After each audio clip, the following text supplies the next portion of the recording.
Hello and welcome back to the KCC channel. I'm Rob and I hope you're having a wonderful day today. Today we're jumping into some malicious compliance. Our first story today comes to us from Cole Carmot. Wait, now I'm not supposed to think what the customer wants? Let's jump right in.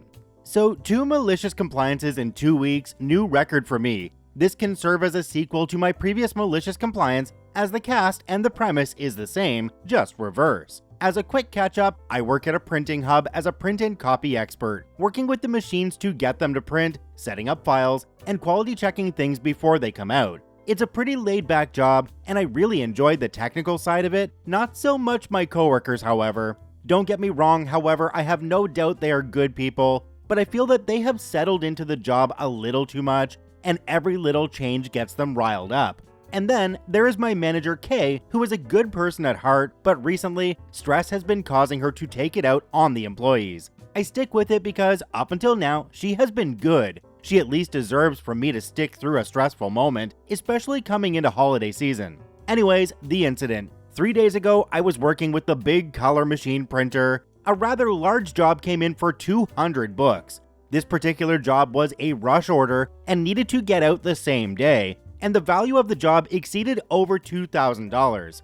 It was also a very important client I have worked with in the past, so I wanted to be extra sure everything was okay. When I printed my proof and leafed through the booklet, however, I noticed rectangular boxes where text should have been. This is normally caused by our computers or printers missing the font that the customer had used, and I suspect they used a different font than they normally use for the Halloween season. Please, people, provide your print studios with PDFs, not Word documents. So I called up the customer to figure out the font they needed. No answer. Well, frig. The thing was, this order needed to start printing immediately in order to reach the deadline, unless I dedicate using both color printers we have to print the order, which is actually not recommended as the color calibrations are different on both printers for some reason. I emailed the customer and put the order on hold. I knew the customer would want those fonts. Later on, my manager, who we will call Kay, asked me about why the order was still on hold, and I explained that the file was not correct. I even brought up the file and showed her. She agreed that the file was incorrect, however, she insisted on printing the order anyway. The order is a rush job, and they absolutely need that order immediately. I understand that, but the file is wrong. If we produce the file and the customer rejects it, then we are out money to produce the job. SLA is more important than a quality job. We won't get money if we fail to deliver on time. Silently reminding myself that SLA includes quality. Kay, I have dealt with this client before. I know they will reject this. I'm fairly certain they would prefer waiting a day to get their stuff rather than receiving something they can't use. Cole, just print the order anyways. Dying inside. Yes, Kay. So this is funny because last week Kay got after me about the exact opposite situation. There was an order we couldn't do correctly because our machines were dumping toner on the files. I assured Kay that I was certain the customer wouldn't mind the toner dump, but she said I wasn't thinking of the customer. I was thinking of the customer as I was the customer. See my previous post for more information on that. Quick note that previous post was narrated on KCC in video number 807, linked at the top of the description down below. Now, I am thinking about the customer and being told to ignore that. Okay, sure. So I printed the order, all $2,000 worth of it. It was a massive ordeal which I knew was all going into the trash, but I did what Kay asked. Before I left for the day, I checked our business email and saw the client didn't email us back. Also tried calling again and no response. I took one of the books with me and left for the day. Rather than go straight home, I stopped at the business I knew would be selling or giving out what we were producing, since it was on the way, and showed the cashier. The cashier was absolutely horrified and immediately contacted the manager who was out for the day. The employee thanked me for going out of my way to inform them and gave me some store credit, which I used on some paintbrushes for minis. Don't ask to see them, I just started. Oh yeah, did I mention this place was one of the local gaming stores I started going to? I knew those booklets weren't supposed to look like that. The fallout didn't happen until today. The order was completely thrown out and we were forced to redo the entire thing at no charge. $2,000 down the drain.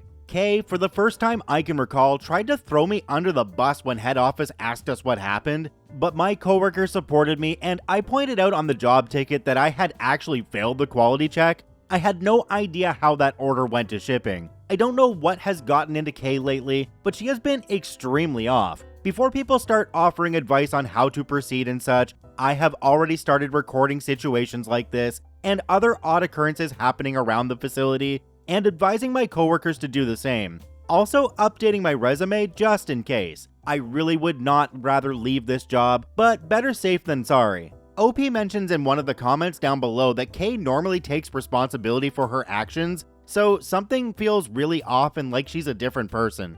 OP, it does seem like you value your friendship with your boss, so maybe have a chat with them and say, hey, you're not the same person you used to be, what's going on? You are absolutely correct about recording things that go on though, you need to have some kind of exit strategy. Do me a quick favor, have a look down below the video. If that subscribe button's still red, it means you're not actually subscribed to the KCC channel. Please hit that subscribe button for more daily Reddit stories. Our next story today comes to us from Revolution Friendly 56. I'm glad I can blow up in your face and you don't do anything about it. Let's jump right in. Have you ever had such a bad boss but you really needed the job, so you swallow your pride and bide your time and wait for the opportunity to rub it in?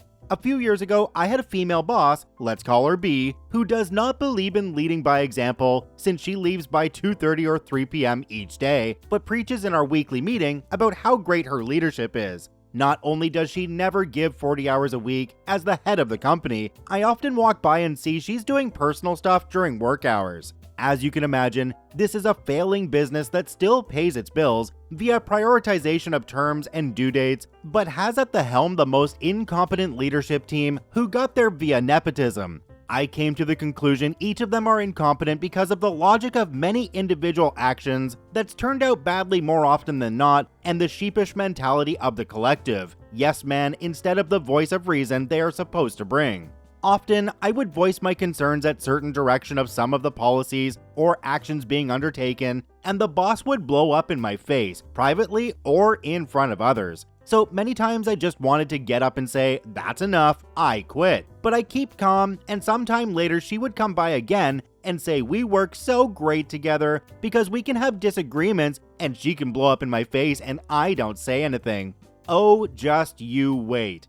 A few years go by and a key customer contract was coming due, and we were told to bid on a new contract via the RFP process. I was responsible for collecting the data from operations, and the boss was supposed to evaluate the data and turn them into a competitive bid rate for the projects. Instead of using historical data as a basis for input into her model, she came up with her own gut feeling inputs for some of the key variables. Source of data is via chatting with her insiders. As the person putting the bid document together, I questioned some of the rates as they seemed unrealistically optimistic. Her response, just effing do as I say.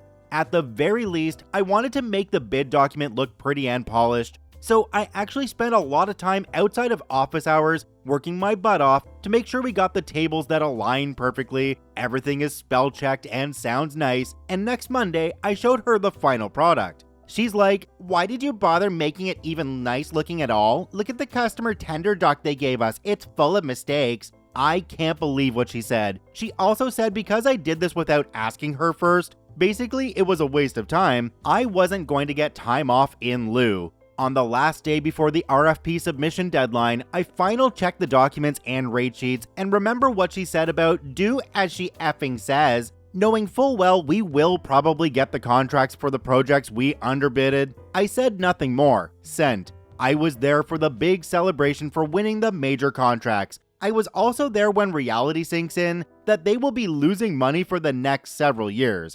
We work in a tight industry where bad news travels fast, so a breach of contract would be the end of a company. I left shortly after. I heard that they really had to downsize the overhead, and the ownership stepped in and got rid of most of the top-heavy management. Now, I noticed where OP said the sheepish mentality of the collective, and unfortunately it's not really true in most cases. In a lot of cases, people just go along with everybody else because they're worried about their paycheck and they're worried about what would happen if they disagreed with the other people in management. Our next story today comes to us from Flaming Wolf 91. Manager told me to ask the dishwasher for help, so I did. Let's jump right in. For a little backstory, I used to work at this fast food place.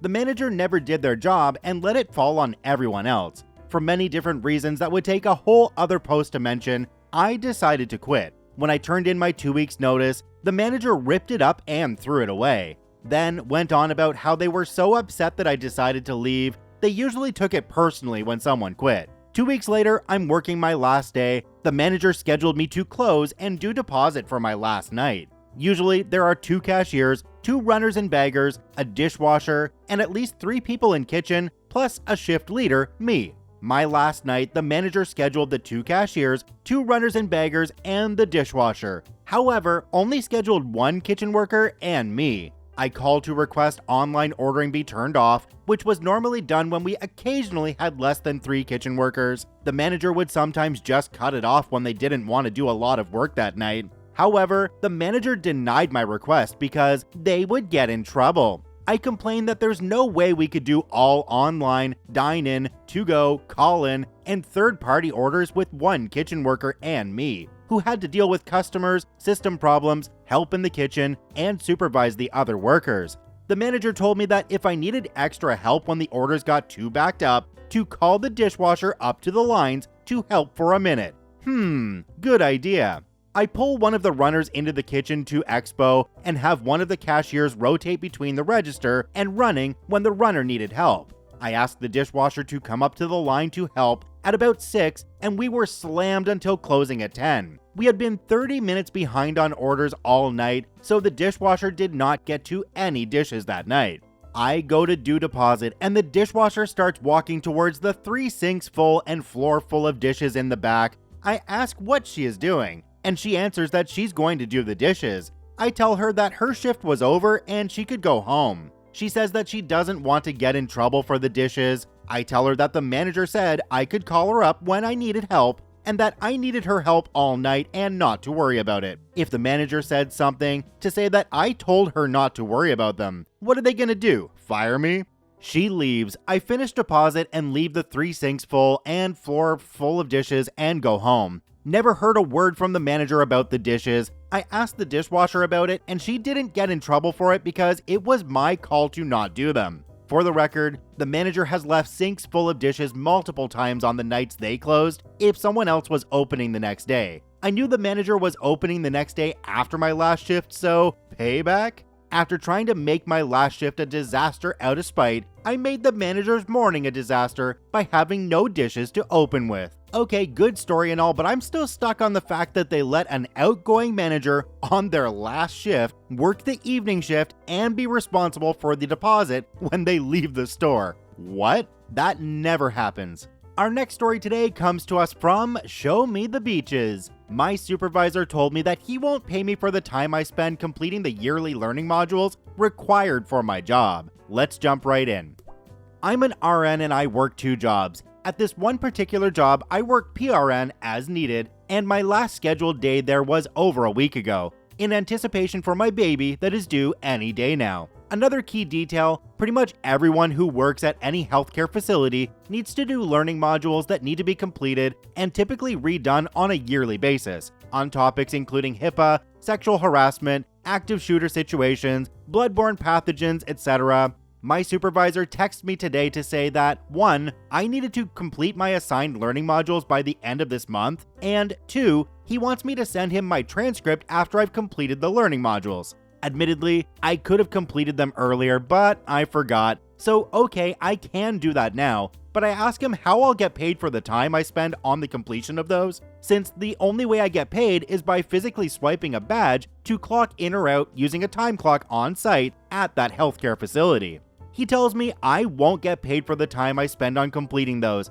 and that I should have completed the learning modules earlier while I was working, before I went on leave. We have been swamped at work. I don't know how I would have had time to complete them. His response pissed me off, and I had a feeling he was lying about not getting paid, so I quickly wrote up an email to the HR rep asking if I am eligible to get paid for the time I spend completing the learning modules if I complete them from home. She says yes, that I would just need to inform my supervisor how many hours I spend on them, and he will submit that to payroll. I didn't include my supervisor on my original email when I asked her that question, but I noticed that the HR rep conveniently CC'd him in her email response that she sent to me. I can only imagine the look on his face when he read that email from HR. So just a moment ago, I emailed my supervisor to let him know I finished the learning modules and that it took me 3 hours to do so. And as requested, I included the learning module transcript in the email. I copied and pasted it into the email in such a way so that it lost its formatting and looks like a jumbled mess that he gets to decipher.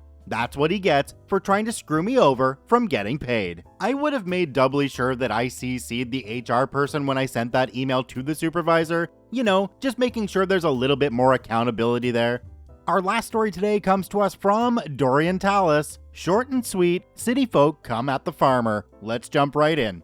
I grew up on a dairy, struggling every day, 365 days, to help my family live. About 10 years in, the farmer's land next to us has a single house built onto a small plot near the irrigation riser, and a younger family from the city moves in for a quiet life in the country. Over the next year, the cops are at our place a dozen times about smell complaints, noise complaints, work started at 5 a.m., tractors and all, and other complaints about anything this family could think of, basically trying to get us shut down for existing outside the bounds of their imagined country life. In the winter, my dad would drive our tractor around to all the neighbors' houses on our mile-long and dig the snow out of their driveways so they could drive to work, a costly and time-consuming endeavor, but one of the main things a farmer can do to gain praise and feel good every day. Well, about 3 weeks into winter, this guy from the new house shows up at our door asking us to not do his driveway so early in the morning because it was waking him up. My dad explained he had to do it at 5 a.m. because he did it before he started the other chores that took hours. The neighbor insisted he do it later or not at all. That was the last time my dad did his drive. Turns out, you have to wake up about 5 a.m. to use your snowblower to dig out your own car if you want to get to work on time. You know, it honestly serves them right. If they had that many complaints about me in the first place, I wouldn't have been that nice neighbor. I wouldn't have been clearing out their driveway. Screw them, they can do it themselves. Check out all 5 OPs linked in the description down below. I thank you for watching. I hope you have a wonderful day, and we'll see you tomorrow.